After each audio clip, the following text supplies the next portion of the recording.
voler 15 minutes. Alors, on va faire un grand saut en arrière.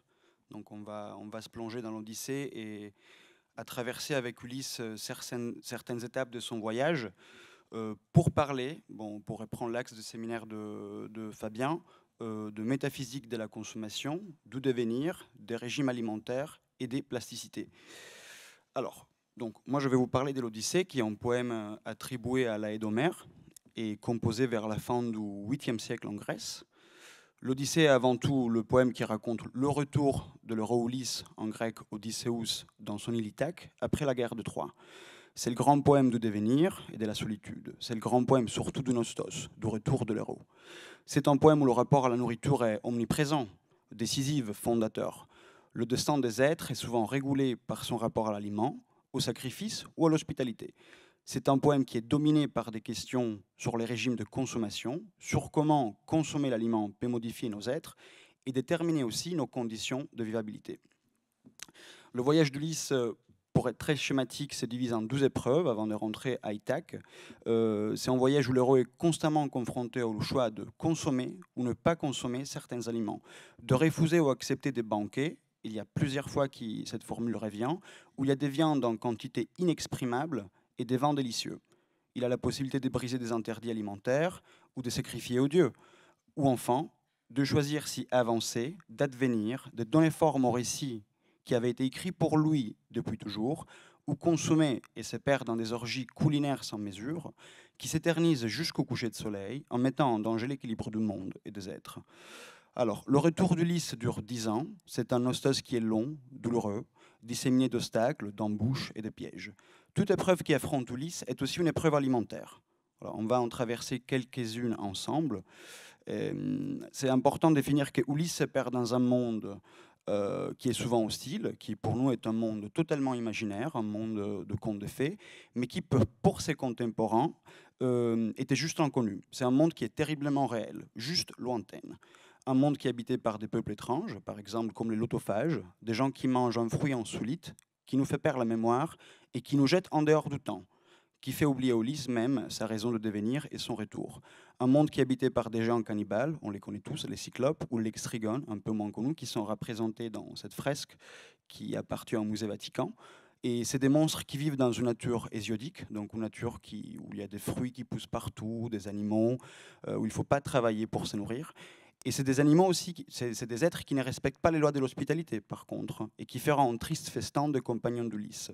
Car dans la grotte de Polyphème, ça c'est connu, ils vont consommer des choses qui ne leur appartenaient pas.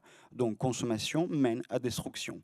C'est un monde où nous pouvons rencontrer des magiciens divins, comme Circé, la déesse aux belles boucles, qu'Homère va définir polypharmakos. Donc celle qui habile à connaître l'usage des multiples drogues ou poisons, est propre à opérer des métamorphoses. Circé, par exemple, est le symbole absolu de l'hospitalité grecque, qui est un concept profondément aporétique, contradictoire en soi, toujours double, séduisant ou fatal, car toute hospitalité cache au fond une forme d'hostilité, nous rappelle Derrida. Circé, elle est bicéphale, elle est double, elle attend sur la seuil, elle invite, elle sert de la nourriture qui est ensorcelée, et qui fait oublier le retour, et qui transforme les hommes en bêtes.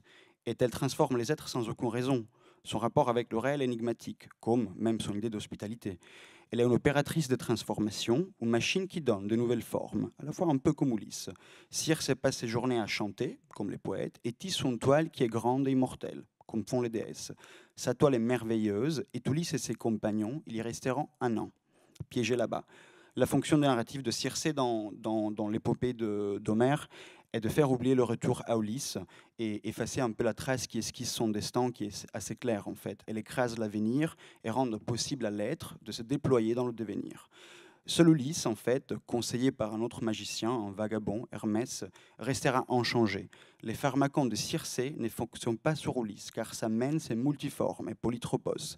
Elle résiste à toutes sortilèges, et c'est l'unique condition qui va rendre possible la suite du voyage. C'est à pas à manger, et parce qu'aussi manger, ça veut dire manger ses compagnons qui sont transformés en cochons. Donc il serait un acte de cannibalisme, donc une destruction qui est terrifiante. Ça voudrait dire devenir cyclope, au fond, un être monstrueux. Donc Ulysse, pour être, doit devenir. Ulysse est une créature du désir, du mouvement, et donc il refuse de consommer, il doit avancer. Le ventre, par contre, avoué ses amis à leur perte. Donc ils ont mangé, la boulimie mène au châtiment. Par contre, Ulysse ne refuse pas de consommer avec la déesse, et ça revient souvent dans l'Odyssée en fait.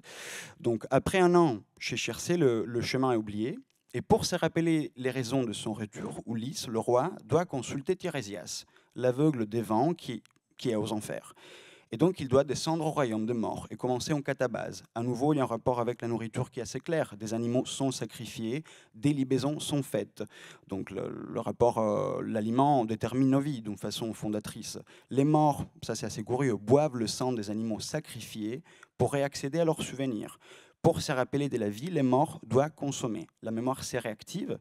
Est-elle produit du discours, des images mentales? Ça, c'est à partir du sang animal. Peut-être ça peut rejoindre ce que Jeremy Kering disait avec le sang qui peut avoir un rapport avec le corps et produire des choses au niveau artistique. Ulysse, vivant entre les morts, consulte l'Hadès comme une immense archive du passé. Et il a besoin de le reparcourir pour se rappeler que pour être lui-même, il a besoin d'avancer, de produire des gestes et des actions qui un jour seront objets de poèmes et qu'ils feront exister et devenir, même au-delà du temps que les dieux lui ont concédé. Ils le feront exister au-delà de ça. Création et alimentation sont strictement liées, au niveau métaphysique même. Ici, l'anthologie des lettres, c'est son devenir chez Ulysse.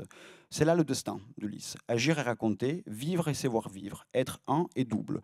Non seulement multiforme, polytropos, mais aussi producteur de formes, être fabricant de discours et faiseur d'actions.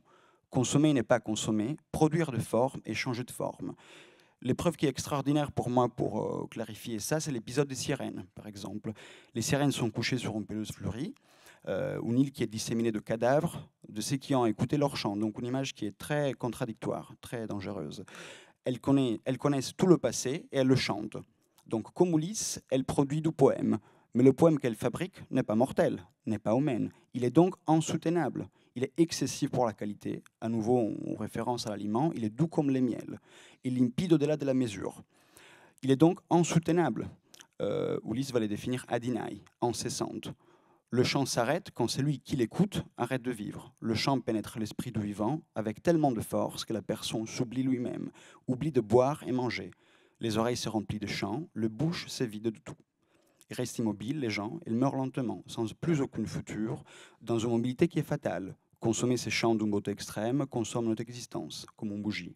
Et les sirènes chantent le récit de ceux qui l'écoutent, donc l'épreuve est double. Absorber un chant qui est surhumain et se confronter avec le récit de soi. C'est une autre étape de l'hospitalité. Les sirènes, c'est des miroirs terribles qui dédoublent notre vie, nous invitent, nous séduisent, nous accueillent.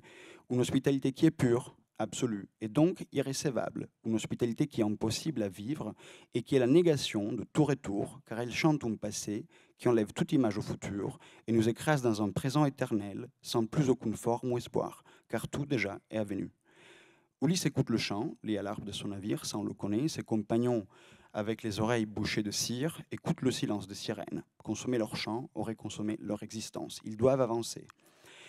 En quoi consistait, je reviens, la prophétie de Tirésias? C'était assez simple. Une fois arrivés sur l'île de Trinassie, Ulysse et ses compagnons verront les vaches nombreuses du soleil et ses robustes moutons.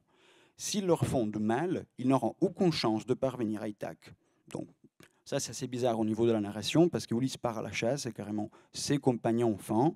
Et il y a un ami d'Odyssée, Euryloque, qui dit que bon, tous les morts sont terribles, peut-être la mort plus terrible est celle de Pan. Donc, ils vont préférer mourir par le manque de Dieu. L'interdit est clair, il est posé, mais la fin est plus grande. Donc, une consommation est produite, un acte de violence détruit l'existence des vaches du dieu soleil. Bon, il y aura un banquet qui va durer 6 jours. Ses compagnons ils vont festoyer ça jusqu'à la fin du coucher de soleil pendant 6 jours. Bon, ils seront punis carrément. Pas dans l'île, loin de l'île, en mer, parce que l'île, par définition, doit rester hospitalière. Et Homère écrit leur propre égarement causa leur perte. Quels enfants! Ils prirent deux vaches du soleil hypérion qu'ils mangèrent toutes. Et le soleil leur ôta le jour du retour. Donc Ulysse, ici, ne participe pas au banquet. Ça sert à Homère aussi pour le faire rentrer tout seul et démontrer qu'il est un vrai héros, un vrai guerrier, à Ithaque. Et la tonnerre et la foudre de Zéus sur le châtiment annoncé de la boulimie de ses compagnons, qu'ils meurent tous. Ulysse se gare sur l'île d'Ogygie. En fait, c'est la demeure de Calypso Beltrès. La punition d'Ulysse ici est assez curieuse. Parce qu'en fait, il sort du devenir. En fait. Il est placé dans un hors-champ métaphysique pendant 7 ans. Il est totalement jeté dans l'inconnu. C'est une île lointaine qui est habitée par cette nymphe qui s'appelle Calypso, qui en grec, ça veut dire celle qui cache, celle qui voile. Donc il est voilé pendant 7 ans.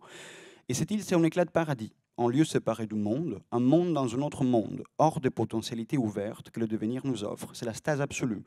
Ulysse est l'héros liminaire, l'héros du seuil. C'est lui qui est à la fois dedans le monde et en dehors du monde. C'est lui qui entre et sort du devenir, qui entre et sort de la vie elle-même. Et dans cette île bienheureuse, Ulysse a tout. L'amour d'une déesse, l'immortalité et l'hospitalité la plus belle. Mais Ulysse préfère la vie, préfère la vraie vie, toutes ces lignes de fuite et la possibilité de donner forme à une expérience du devenir et la chanter au monde.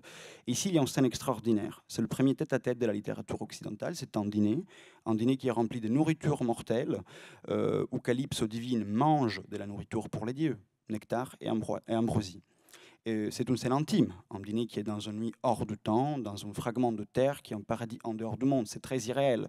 Mais c'est intéressant parce que Calypso ici advertit Ulysse en lui disant que si tu vas rentrer chez toi, tu devras encore affronter beaucoup de peines et beaucoup d'embûches. Reste, lui dit Calypso. Reste avec moi pour veiller sur cette demeure. Mange ma nourriture. Tu serais immortel. Ulysse refuse. Alors, il ne refuse pas de consommer avec Calypso à nouveau, mais il refuse la nourriture. Mais en fait, Ulysse, il ne peut pas s'arrêter, parce que son destin est dans le devenir, se transformer, changer, revenir. Et Ulysse, pour devenir, c'est qu'il est destiné à être depuis toujours, a besoin de l'altérité. C'est un être qui est projeté vers l'avenir, un avenir qui est fertile en images et en récits, en douleur et en espoir. Il ne peut renoncer jamais à son ostos, même face aux rêves les plus beaux, car son destin est inscrit dans son errance, dans ses détours et retours, dans son être polytropos, qui est le désir de donner des formes au monde et qui devient ensuite récit. Ulysse termine son récit. Ainsi, il dit, raconte Homère. Toutes ces étapes, Ulysse les raconte en fait à la cour de Phéacien et du roi Alcinos. Ulysse raconte sous la forme de la métaliégèse son ostos, son errance qui dure 10 ans. Dans quelques semaines, il va rentrer à Ithaque. Tous étaient immobiles, dit Homère. Tous étaient en silence, comme s'ils étaient sous un enchantement. Quel etmos. Il y a tant de faiseurs d'histoires fausses, dit Alcino, qu'on ne parvient pas à voir. Mais tes récits, Ulysse, ils ont une forme. Tu les as exposés avec art, comme un aide. Ils sont clairs, distincts, cohérents. Donc ils sont beaux et donc ils sont vrais. Et que l'ethmos, c'est un effet qu'on a déjà vu avec les sirènes, hein, c'est un effet qu'on a dans la consommation réellement. Celui qui écoute, qui consomme le chant de la aide, reste absorbé, envoûté. Il pénètre dans une autre réalité, dans un autre monde, où le devenir s'effondre dans une image du passé, qui jaillit comme un éclair illuminant tout au cou les 10 ans de cheminement d'Ulysse. J'arrive vers la fin. Le devenir est le processus du désir, qui à partir du manque tisse notre chemin vers l'altérité. Notre aptitude à ne pas rester fixé, à fabriquer de nouvelles connexions, comme Ulysse, qui secrètement se fabrique d'autres déguisements, d'autres visages, d'autres portraits, comme si ces négations et ces déguisements pouvaient le révéler à soi, comme si ces métamorphoses pouvaient le débarrasser d'Ulysse même, à coup de camouflage, à coup de métis, à coup de récits fabriqués pour lui-même et pour les autres, comme si chaque chose, comme si chaque être devrait voir sa propre identité engloutie dans la différence, chacun n'étant plus qu'une différence entre les différences. L'Odyssée est aussi le poème de la fuite, mais fuir, c'est toujours tracer en ligne, tout en cartographie. Fuir, c'est incarner une ontologie du devenir, s'ouvrir à l'expérience du monde et refuser toute forme de fixité, de narcose ou d'oubli. Pouvoir se transformer jusqu'à sa dernière extrémité, jusqu'à l'épuisement de toute possibilité. L'Odyssée est donc le grand poème de devenir. Ulysse est une créature dialectique, construite sur l'altérité, sur la différence. Ulysse, pour exister, trace des lignes de fuite. Son devenir, c'est être en mouvement, et toujours vers l'autre, vers autre chose. Et la ligne est toujours celle d'un devenir. Et le devenir advient toujours dans le présent. Le devenir se fonde sur la capacité de nos êtres de se rendre disponibles à la métamorphose, à pouvoir se placer entre mémoire et avenir. Laisser le corps se transformer dans un autre corps, ou métamorphose qui à chaque tour modifie l'ontologie de son être, testant son élasticité, ses marges et ses contours. Devenir, c'est donner une forme aux choses qui n'ont pas de forme, tâche aussi qui appartient à la philosophie et à l'art, aux artistes. Devenir, c'est être plastique, en fond, car donner une forme aux choses équivaut à produire du monde. Donner forme au monde, c'est produire du récit, de l'image, du discours. Devenir, c'est être plastique, car la plasticité consiste à savoir progressivement donner forme à son destin, comme les poètes, s'ouvrir à la possibilité, parfois douloureuse, d'amputer, lacérer, couper, renoncer, pour permettre à notre corps de pouvoir se faire ou de faire. Au fond, Ulysse n'est pas tant différent de Pénélope, qui pendant 10 ans arrête le temps, faisant et défaisant sa toile, donnant forme à un monde qui contient tous nos rêves et nos possibles futurs.